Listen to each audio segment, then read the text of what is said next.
Hello and welcome to lesson 1.2, functions and graphs. So today we're going to look at a bunch of different functions and way to look at graphs and how to describe them.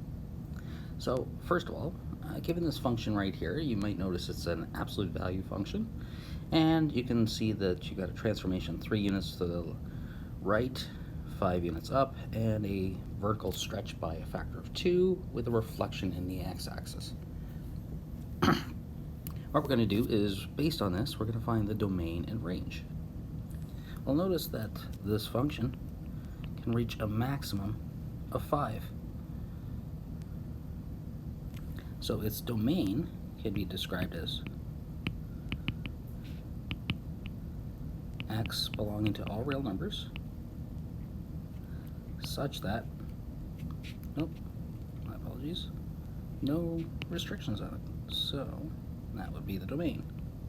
The range, however, because our function is defined by f of x, you can use f of x or you can use the terms y. So y belongs to real numbers such that y is less than or equal to the positive value of 5. This is one possible way that you can list your domain and range. This type of notation is called set builder notation. Now, it doesn't matter, but you can also use what is called interval notation. So interval notation just assumes that there are going to be real numbers and just gives you the lowest possible value and the highest possible value. If there is no low or high possible value, then the lowest is negative infinity and the highest is positive infinity. So they write it like this: negative infinity to infinity. You'll notice this brackets are circular. With circular brackets, it means that the value is not actually included, so it's not equal to. And for the range, again, it assumes the y values, it assumes it's real numbers. Lowest is negative infinity, highest is the value 5.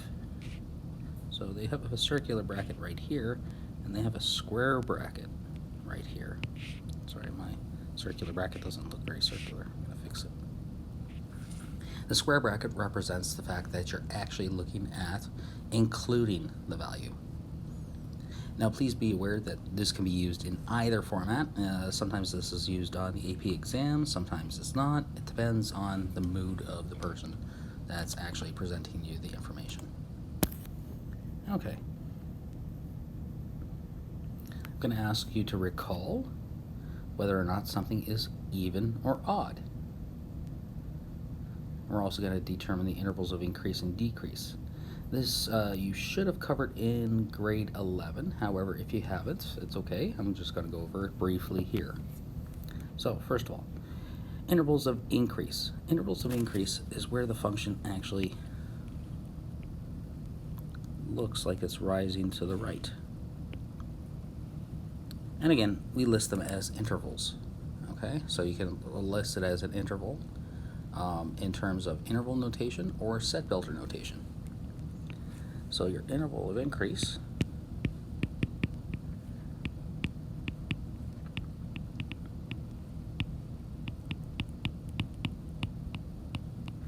would be for x values less than -1 and x values greater than 1. Or again, negative infinity to -1 and 1 to infinity. Your intervals of decrease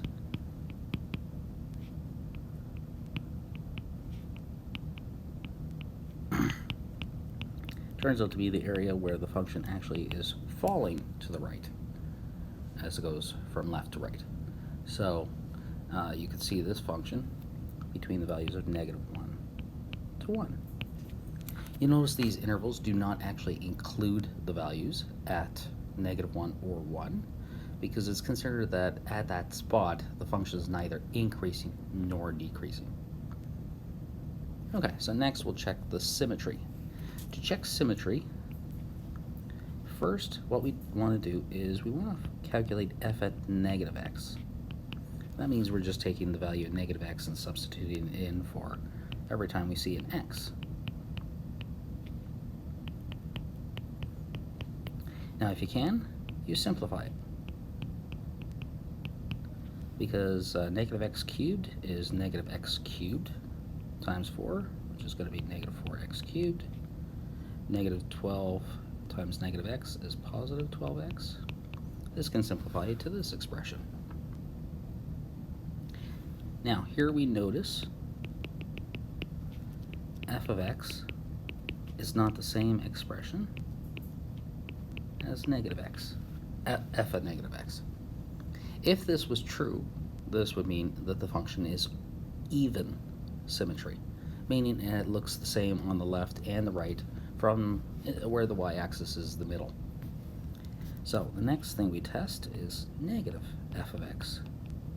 So we just take our original function, we multiply by negative.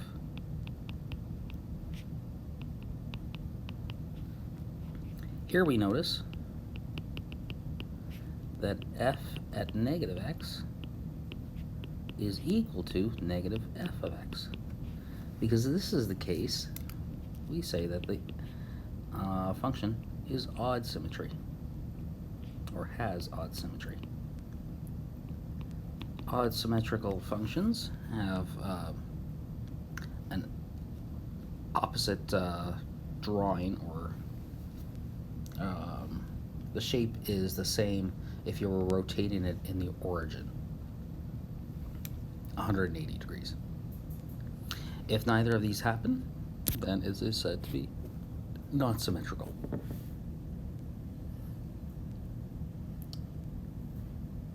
So also in grade 11 and starting in grade 10, we started talking about describing transformations of functions.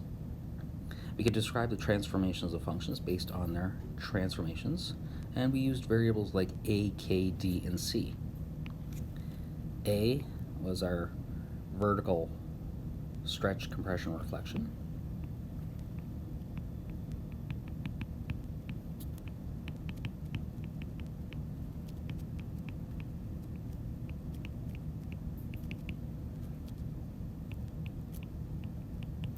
Could be a combination of these. Our value for k turned out to be our horizontal stretch, compression, or reflection.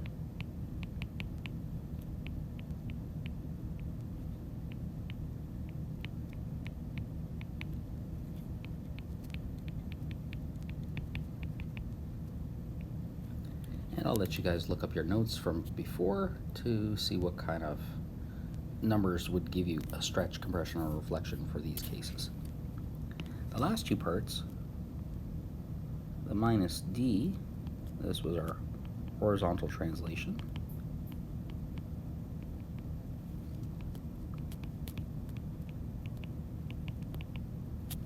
And the plus c was our vertical translation.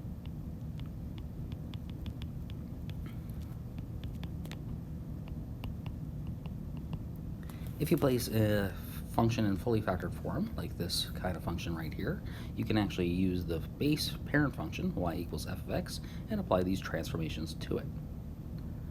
You could apply one transformation at a time, you could apply a couple transformations at a time, or you can also use your transformation statement. This kind of transformation statement, using the same letters k, d, a, and c from their original function, allows us to actually find different points on the function, and allows us to graph both the parent and then the final graph. So let's show you what you mean. So we're going to graph y equals 3 square root negative 2 x plus 1 plus 4 by first graphing the parent function. We're also going to describe the transformations that are actually applied. So first of all, the parent function in this case is y equals the square root of x. So it's, because that's our parent function, I'm going to start out by drawing that. If you forget what that function is, you can always pick some values.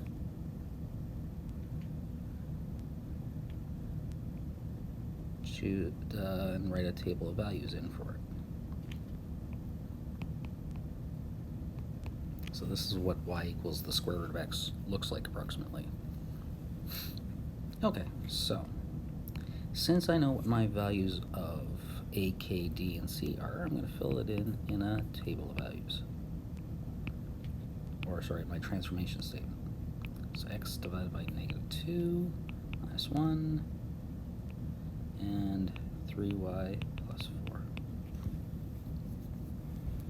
So I just pick the points that I've created on my original parent function.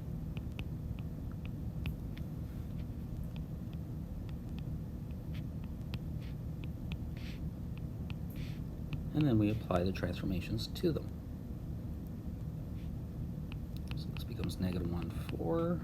This becomes -1.5 and 7, -3 and 10, and -5.5 and 13.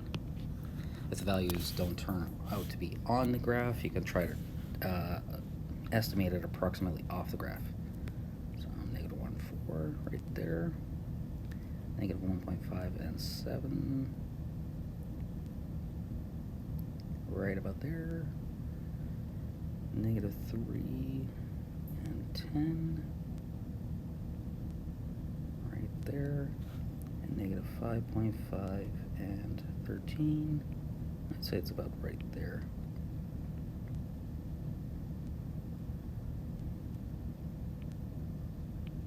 So there we go. There's our new drawn function. Again, label it if you happen to know what the equation is.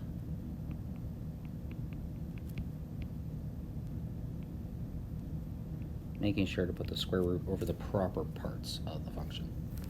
So, it asks us to describe our transformations here. Say vertical stretch.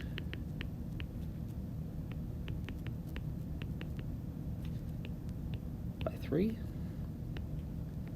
We also have a horizontal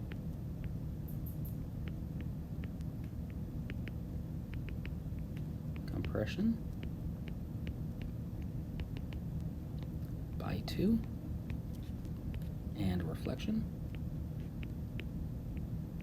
Some people just call this a reflection in the y-axis. You can just call it a horizontal reflection if you like. And we also have a translation.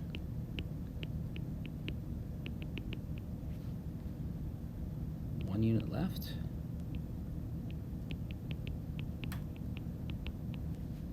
And 5 units up. 4 units up. Please note that some people say this is a horizontal compression by a half.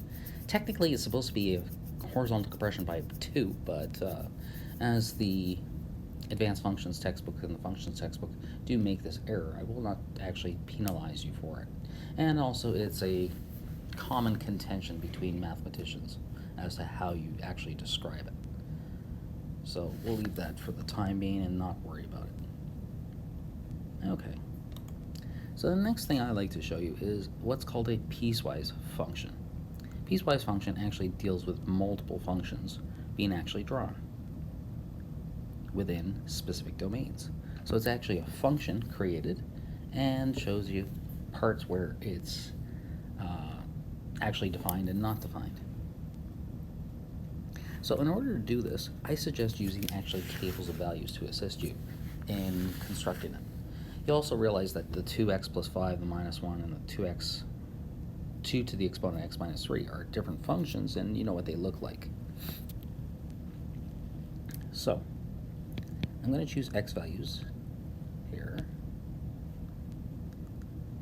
and I'm going to work out f of x, and I'm going to do this for my first function.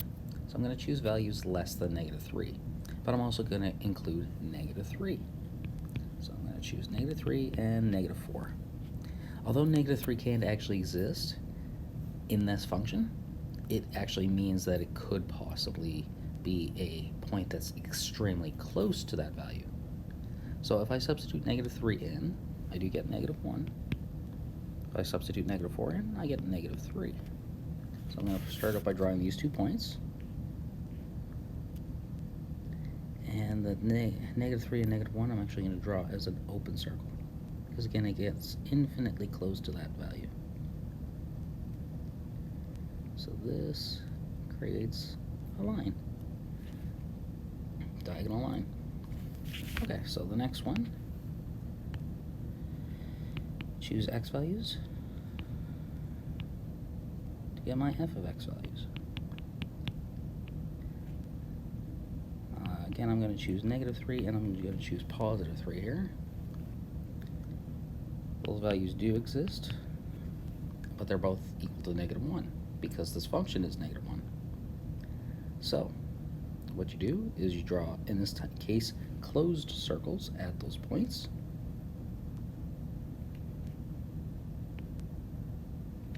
And then you draw your function.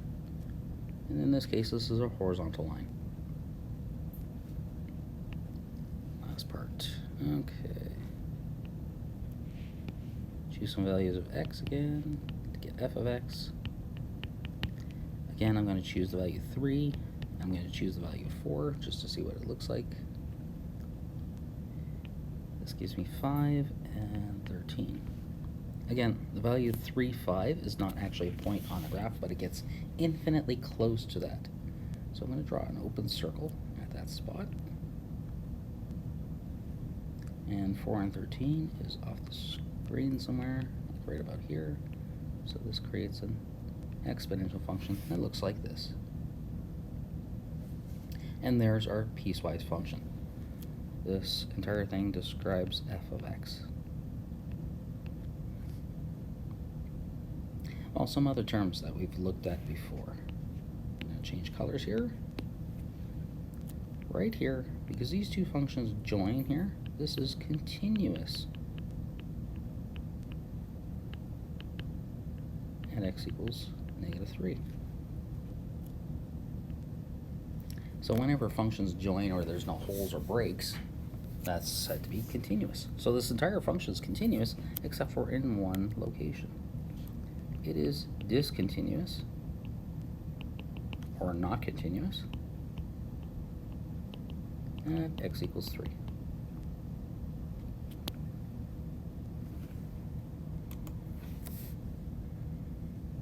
Okay, another thing that we're going to talk about today. A composite function describes a function inside of another function. So if you ever see f, this is a composition symbol.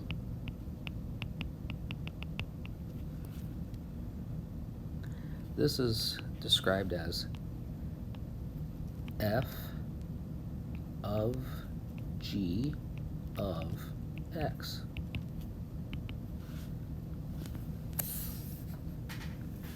That's how you describe it.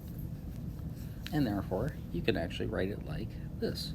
You can see the g of x function is actually inside the function f of x. And therefore, you need to actually know what f of x is and g of x. So let's take a look at some properties of this. So if f of x is equal to x plus 3 and g of x is equal to x squared minus 1, then we're going to determine all these expressions or values. So for our first one, this is just f of g of x. So what I suggest is you replace the g of x by the x squared minus 1. So now we're looking at f at x squared minus 1. So you place the x squared minus 1, and for every x in the function, f of x. And if you can, simplify it.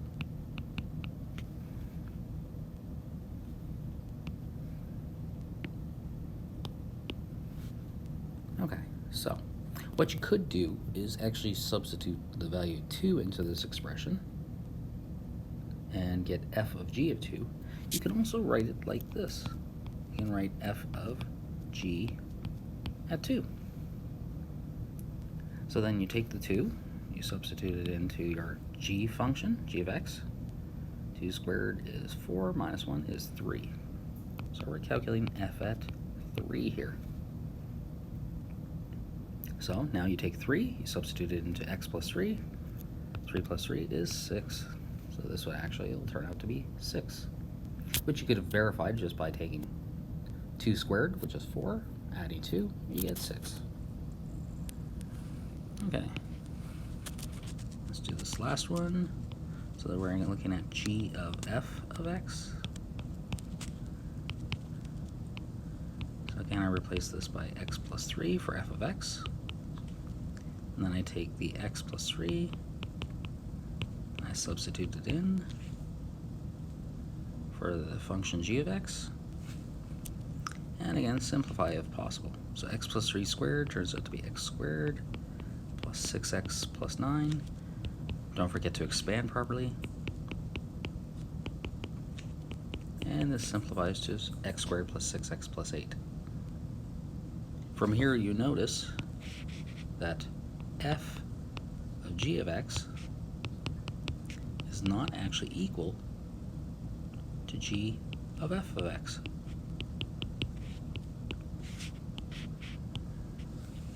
It only happens in certain cases, but doesn't happen in all cases.